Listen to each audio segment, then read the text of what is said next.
కరెక్ట్గా ఎలక్షన్స్ టైంలో ఆంధ్రప్రదేశ్లో ఈ ల్యాండ్ టైటిలింగ్ యాక్ట్ అనే అంశం గురించి జనాల్లో విపరీతమైన చర్చ నడుస్తోంది. ప్రతిపక్షాలు చాలా సీరియస్గా జగన్మోహన్ రెడ్డి ప్రభుత్వం మీద అలిగేషన్స్ చేస్తున్నాయి. వాళ్ళు కూడా వాటికి సంబంధించి కౌంటర్స్ ఇస్తున్నారు. అసలు ఈ యాక్ట్ ఏంటి, ఇది ప్రజలకు ఏ రకంగా చెడు చేయబోతోంది లేదా ఏ రకంగా మంచి చేయబోతోంది అనేది కొంచెం బ్రీఫ్గా మాట్లాడుకుందాం. ఎందుకంటే ఒక చట్టం, మీరు ఏ చట్టం తీసుకున్నా అందులో అనేక సెక్షన్స్, వాటిలో రకరకాల లూప్ హోల్స్, రకరకాల పాజిటివ్ పాయింట్స్, నెగిటివ్ పాయింట్స్ ఇవన్నీ ఉంటాయి. సో చాలా పెద్ద వీడియో అయిపోతుంది. నేను చాలా బ్రీఫ్గా సింపుల్గా ఎక్స్ప్లెయిన్ చేయడానికి ట్రై చేస్తాను. సో ఇందాక చెప్పుకున్నట్టు ఏ చట్టాన్ని మనం తీసుకున్నా సరే, ఈ దేశంలో అనేక చట్టాలు ఉంటాయి. మనకి ఒక పనిని ఇట్లాగే చేయాలి అనేది చట్టం మనకి కన్ఫర్మేషన్ ఇస్తుంది. పబ్లిక్కి సంబంధించినటువంటి అంశాల్లో మనం చేసే ఏ పనినైనా ఈ రకంగా చేయాలి, చేయకపోతే దానికి సంబంధించి శిక్ష పడాల్సిందే అనేది న్యాయస్థానాలు డిసైడ్ చేస్తే దానికోసం మనమే చట్టాలు రూపొందించుకుంటాం.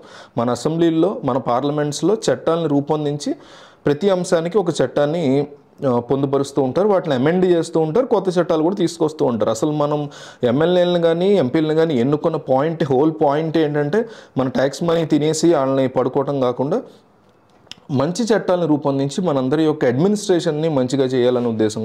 ఆ హోల్ కాన్స్టిట్యూషన్ కానీ, ఈ ప్రజల యొక్క ఎన్నికలు కానీ ఇవన్నీ దాని కిందకి వస్తాయి. సో ఈ ల్యాండ్ టైటిలింగ్ చట్టం అనేది కేంద్ర ప్రభుత్వంకి సంబంధించినటువంటి సజెషన్స్లో భాగంగా వచ్చింది. దానికి ముందే కూడా ఆంధ్రప్రదేశ్ ప్రభుత్వం ల్యాండ్ టైటిలింగ్ యాక్ట్ని తెర మీద తీసుకొచ్చింది.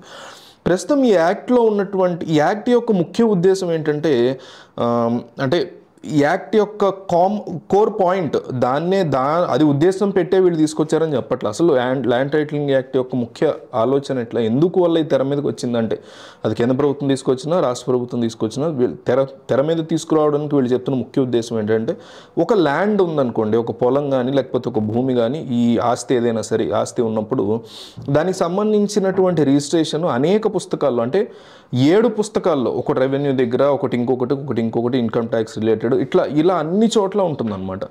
అట్లాగా ఎన్నో శతాబ్దాల నుంచి సరిగ్గా బుక్స్ మెయింటైన్ చేయని వాళ్ళు, ఇబ్బంది పడేవాళ్ళు, వీళ్ళందరూ ఉంటారు. సో వీటికి సంబంధించినటువంటి కేసులన్నీ కోర్టులో నడుస్తూ ఉంటాయి. అట్లా నడుస్తూ ఉన్న కేసులు దాదాపు మీకు 65% కేసులు పెండింగ్లో ఏవైతే కోర్టులో ఎన్నో వేల కేసులు, లక్షల కేసులు పెండింగ్లో ఉన్నాయి ఇండియాలో. వాటిలో 65% కేసులు కేవలం ల్యాండ్కి సంబంధించినవే ఉన్నాయి. అంటే పొలాలు కానీ ఆస్తులకు సంబంధించినటువంటి కేసులు. అంటే ఆ లెవెల్లో పుస్తకాల యొక్క రికార్డ్స్ మెయింటెనెన్స్ అనండి, డాక్యుమెంట్స్ అనండి, వాటికి సంబంధించినటువంటి క్లారిటీ లేనివి అనేక ఉన్నాయి. సో ఈ ఇబ్బందికర పరిస్థితులు లేకుండా ఒక భూమి యొక్క సరైనటువంటి హక్కుదారుడు లేదా హక్కుదారురాలు ఎవరు అనేది వాళ్ళకి అందించాలి అనేటువంటి మంచి పాయింట్తో ఈ ల్యాండ్ టైటిలింగ్ యాక్ట్ అనేది తెర మీద తీసుకొచ్చారు. అప్పట్లో మన్మోహన్ సింగ్, తర్వాత మోడీ గవర్నమెంట్ సజెషన్స్, తర్వాత ఇప్పుడు మొన్న 2019 జూలైలో పాస్ చేసింది ఏపీ గవర్నమెంట్ దీన్ని అసెంబ్లీలో రిజల్యూషన్.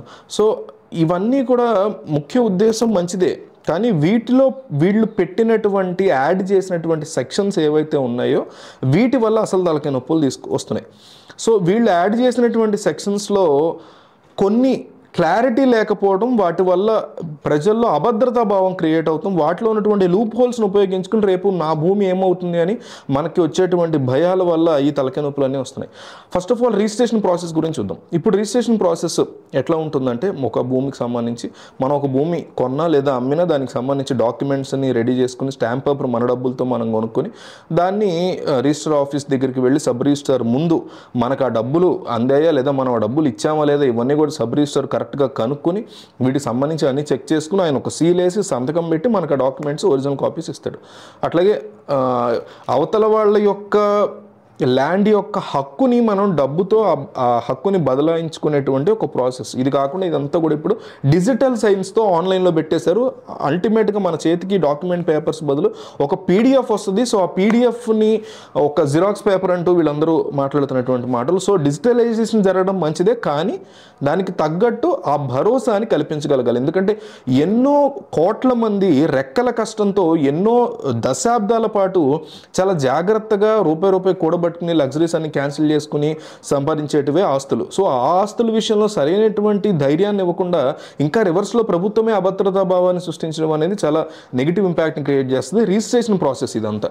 సో ఈ రిజిస్ట్రేషన్ ప్రాసెస్కి తోడు ఈ ల్యాండ్ టైటిలింగ్ యాక్ట్లో ఉన్నటువంటి లూప్ హోల్స్, ఈ యాక్ట్లో ఉన్నటువంటి కొన్ని లూప్ హోల్స్ గురించి మనం మాట్లాడుకుందాం. దానికి కొంతమంది చెప్తున్నటువంటి సమాధానాలు ఏంటి అనేది కూడా మాట్లాడుకుందాం.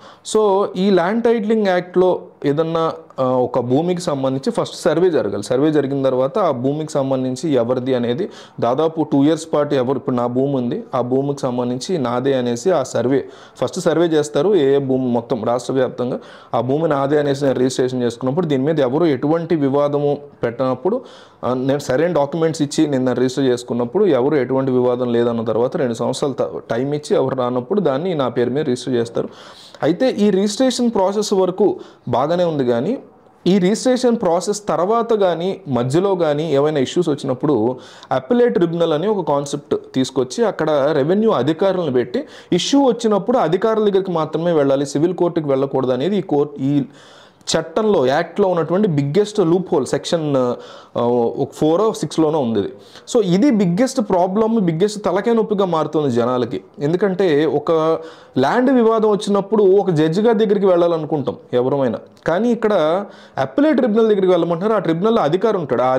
ఆ అధికార పార్టీ సొమ్ము తిన్నవాడై ఉండొచ్చు, లేకపోతే అధికారులు ఎవరైనా ఉండేవాడి, అప్పుడు టీడీపీ ఉండేవాడి, వైసీపీ ఉండేవాడి, బీజేపీ ఎవరైనా ఉండేవాడి. కానీ ఆ అధికారి ఇప్పటికే రెవెన్యూ డిపార్ట్మెంట్లో ఎన్నో లంచాలు తింటున్నారని అదని ఇదని లెక్కలు ఉన్నాయి.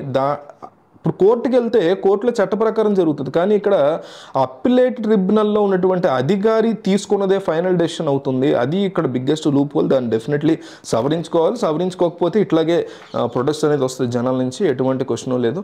సో ఎప్పుడైతే అప్పీలేట్ ట్రిబ్యునల్లో అధికారి మనది కాదంటాడో మనం దాన్ని సవాల్ చేయగలిగింది సివిల్ కోర్టులో కాదు, డైరెక్ట్గా హైకోర్టుకి వెళ్ళి మాత్రమే మనం దాన్ని కౌంటర్ చేయగలం, సవాల్ చేయగలుగుతాం, ఛాలెంజ్ చేయగలుగుతాం ఆ తీర్పుని, అప్పీలేట్ ట్రిబ్యునల్ ఇచ్చినటువంటి తీర్పుని. అసలు హైకోర్టుకు వెళ్ళి మామూలు కోర్టుల్లోకి వెళ్ళడానికి అక్కడ ఖర్చు పెట్టడానికే మనకి డబ్బులు సరిపోవు.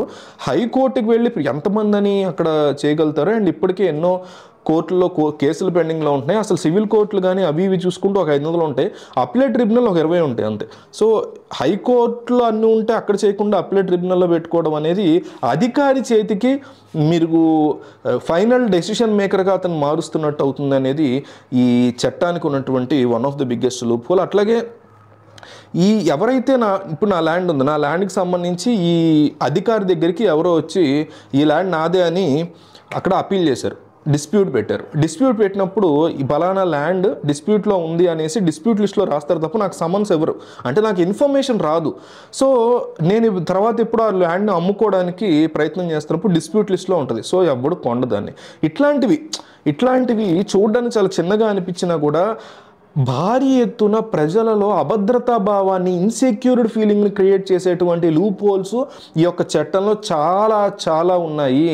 వీటిల్ని సరి చేస్తాము మేము కేసు వచ్చేసింది అంటే ఆల్రెడీ చట్టం అమల్లో ఉన్నట్టే లెక్క. కొన్ని చోట్ల ట్రయల్ పార్ట్లో కూడా గుంటూరు సైడ్ అటు సైడు పైన ప్రాజెక్ట్ అంటారు కదా, అట్లా స్లోగా ఆల్రెడీ నడుస్తుంది కూడా కొన్ని చోట్ల. అట్లాంటి దాన్ని కూడా ఇంకా ఇప్పటికీ సపోర్ట్ చేసుకుంటూ మేము ఇట్లాగే ముందుకెళ్తాము, ఇందులో వెనక్కి తగ్గేది ఏం లేదు, మేము ప్రజల ల్యాండ్స్ని తీసుకోవట్లేదు అనేటువంటి కబుర్లు చెప్పడం ఏ ప్రభుత్వానికి సరైనటువంటి పద్ధతి కాదు. క్లారిటీగా ఇందులో లూప్ హోల్స్ ఉన్నమాట వాస్తవమే, లేదా మేము ఇంకా సెక్షన్స్ని కానీ మేము ఇంకా చట్టాన్ని కానీ పూర్తిగా అసలు ఫ్రేమ్ చేయలేదు, మేము చేస్తాము, ప్రజల ఆమోదంతోనే చేస్తాము, ప్రజలకు ఎటువంటి ఇబ్బంది లేకుండా చేస్తాము, మేము నేరుగా బిగ్గెస్ట్ సుప్రీంకోర్టు లాంటి దాని ముందే నిలబెట్టైనా సరే ఇవన్నీ చేస్తాము తప్ప ప్రజలు ఇబ్బంది పెట్టేలాగా మేము చేయము అని చెప్పేటువంటి ధైర్యాన్ని వీళ్ళు చేయలేకపోతున్నారు. అండ్ ఇంకొక బిగ్గెస్ట్ ప్రతిపక్షం నుంచి వస్తున్నటువంటి అతిపెద్ద ఆరోపణ ఏంటంటే ఈ భూముల యొక్క పట్టాదారు పాస్బుక్లో జగన్మోహన్ రెడ్డి ఫోటో అనండి, లేకపోతే తర్వాత వేరే సీఎం ఎవరిని వస్తే వాళ్ళ ఫోటో అనండి, ఇది పెట్టడం. అట్లాగే ఇవన్నీ కూడా ఒక కంపెనీ కిందకి, అంటే ప్రభుత్వానికి సంబంధించినటువంటి ఒక సోల్ ప్రొపరైటరీ కిందకి వెళ్ళిపోయేలాగా కూడా ఈ సెక్షన్ డిజైన్ అయ్యిందని, తద్వారా ప్రభుత్వానికి ఇన్ని వేల భూములు ఉన్నాయని చూపించుకుని అప్పులు తెచ్చుకోవడానికి కూడా వీళ్ళు ఉపయోగించుకుంటారు. ఈ రకమైనటువంటి ప్లాన్ కూడా చేశారనేటువంటి తీవ్రమైన ఆరోపణలు ఈ చట్టం విషయంలో ఉన్నాయి. దీని మీద క్లారిటీ ఇవ్వాల్సినటువంటి ప్రభుత్వ పెద్దలు వీళ్ళందరూ సరైనటువంటి సమాధానం చెప్పకుండా ఎప్పటికప్పుడు వెనక్కి తగ్గమనే చెప్తున్నారు తప్ప ముందుకి ప్రజల కోసం కరెక్ట్ ఇంకొకటి మేము రూపొందిస్తామని చెప్తే బాగుండేది. అట్లా చెప్పకుండా వీళ్ళు ఇంకా జనాల్ని కన్ఫ్యూజన్లోకి నెడుతున్నారు.